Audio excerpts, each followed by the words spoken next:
নমস্কাৰ বন্ধুসকল, আপোনালোকক আকৌ এবাৰ স্বাগতম জনাইছোঁ আছামিজ ডিপ নলেজলৈ। আজি আমি কথা পাতিম এনেকুৱা এটা বিষয়ৰ ওপৰত যিটো বস্তু আমি সদায় দৈনন্দিন জীৱনত ব্যৱহাৰ কৰোঁ। হয় বন্ধুসকল, আজি আমি কথা পাতিম গুগলৰ বিষয়ে। বন্ধুসকল, আপোনালোকে জানেনে গুগল বিশ্বৰ ভিতৰত সৰ্বাধিককৈ ডাঙৰ কোম্পানী বুলি? আজি গুগল পৃথিৱীৰ ভিতৰত সৰ্বাধিককৈ ডাঙৰ চাৰ্চ ইঞ্জিন। গুগলৰ নামৰ অৰ্থ বহুত কম মানুহে জানে। আজি ইণ্টাৰনেটৰ অৰ্থই হৈছে গুগল। গুগলে 1 ছেকেণ্ডত 1,30,900 টকা ইনকাম কৰে। আপোনালোকে নিশ্চয় ফেচবুক স্থাপন কৰা মাৰ্ক জুকাৰবাৰ্গৰ নাম নিশ্চয় শুনিছে। কিন্তু গুগল স্থাপন কোনে কৰিছিলে জানেনে?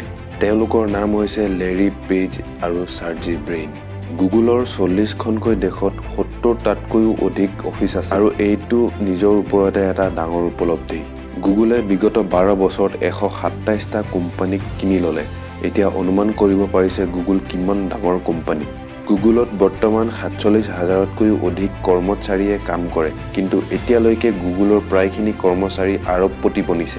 প্ৰকৃততে গুগলৰ আয় কোনো ক'ব নোৱাৰে। কিন্তু আপোনালোকে এইটো জানে যে এণ্ড্ৰইড অপাৰেটিং চিষ্টেম গুগলৰে হয়।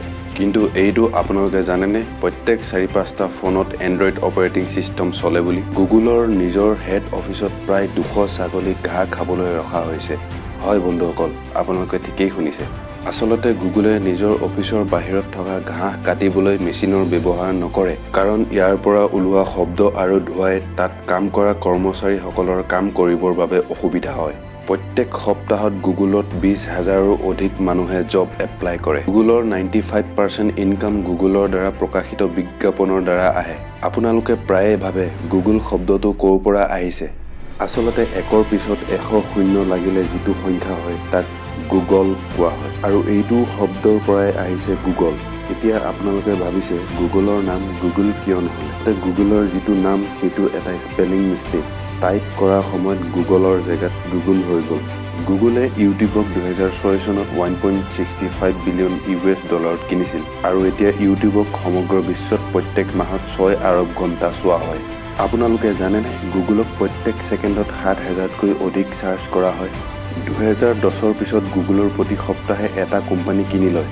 গুগলে নিজৰ ষ্ট্ৰীট ভিউ মেপৰ কাৰণে প্ৰায় 80,44,000 কিলোমিটাৰ ৰাস্তাৰ সমান ফটোগ্ৰাফ লৈছে। গুগলৰ সম্পূৰ্ণ চাৰ্চ ইঞ্জিন 100 মিলিয়ন গিগাবাইট হয়। গুগলে নিজৰ এণ্ড্ৰইড অপাৰেটিং চিষ্টেমক এলফাবেটিকলি সজাই লৈছে। গুগলৰ হোম পেজত প্ৰায় 88 ভাষাৰ প্ৰয়োগ কৰা হয়। 2005ত গুগলে গুগল মেপ আৰু গুগল আৰ্থৰ নিচিনা এপ্লিকেশ্যন লঞ্চ কৰি ইয়াত এনেকুৱা ধৰণৰ কিছুমান সুবিধা দিছে যিয়ে কম সময়ৰ ভিতৰতে সমগ্ৰ বিশ্বক জোখ-মাখ কৰি উলিয়াই দিব পাৰে। বন্ধুসকল, এনেকুৱা ধৰণৰ ইণ্টাৰেষ্টিং আৰু ইনফৰ্মেটিভ ভিডিঅ' চাবৰ বাবে আমাৰ চেনেল আছামিজ ডিপ নলেজক ছাবস্ক্ৰাইব কৰক।